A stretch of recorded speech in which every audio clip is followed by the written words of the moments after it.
I used to be very materialistic. I was a shopaholic. And all of the items that I owned in my house were all a reflection of my worth. And all the items that I owned in my house, I got on like a really good deal. So I could boast about it, be like, yeah, man, I got this $1,300 computer for $500. Like, I just saved myself $700 after spending $500 on a computer I don't need. Yeah.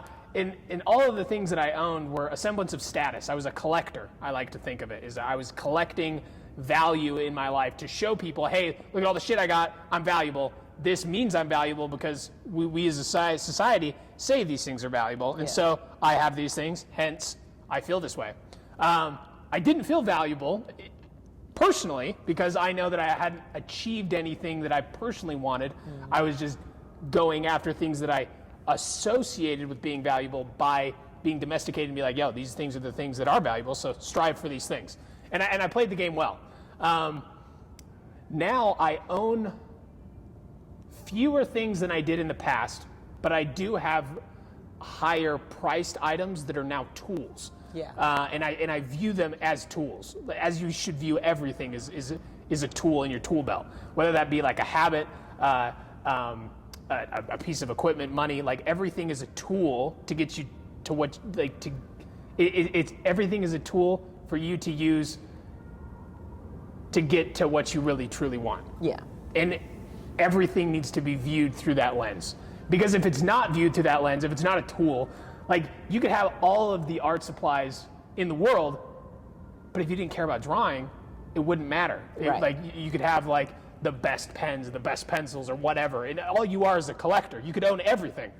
But the idea of owning things is a tool of self-expression. And so I think that is something that is also very unique about art, is because it does teach you that just to go with the flow of things, man, just to do it, just to like make it up as you go along.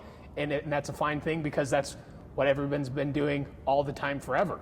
No one said that like certain degrees were valuable until someone just like decided that they were. And they're like, oh, we should shoot for this. Great, all right. Then if we want to shoot for this, what do we have to do to get there? Yeah. And you can do that with every single thing. And that's what school is supposed to teach you is, hey, you have this aim, this vision, this goal.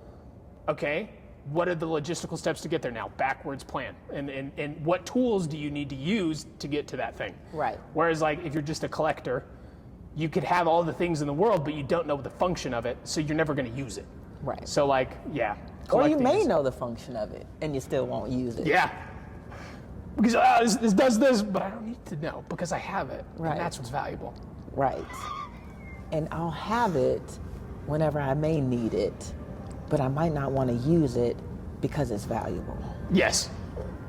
Like, you seen those people who collect things and they're still in the original packaging and you've never taken it out and you've never used it? What was the intent? Yeah, to collect. And do what with it? I think, I don't know. That's the thing. I think people are just collecting, like, people are so afraid to truly live. I feel that they need to hoard on to whatever they deem valuable, because if they didn't, then they might never have those things. I think it's a scarcity mindset when you're collecting shit. Because like if you didn't collect it, then you wouldn't have it. If you didn't have it, then you're never gonna have it. And if you didn't have it, then you're unvaluable. So like the more things you could collect, the more like the baseball card that's very valuable might be that next month of rent that you might not be able to pay. You're never really gonna like go to the baseball card to sell it for rent. You try to make your means, but I guess I think that you hold on, you collect things because you believe at some point in the future that thing will help you get out of a jam. And you're living your worldview in, if I don't have these things to get me out of jams, then I won't be able to get myself out of jams. So I need to collect possessions to get myself out of future situations that could be problematic. And I believe that's why people, when they collect, they're doing it with maybe subconscious intent of having a scarcity mindset. Because if they didn't have a scarcity mindset, they wouldn't feel the need to bring all these things around with them. Because they wouldn't need to use them in the future. I can see,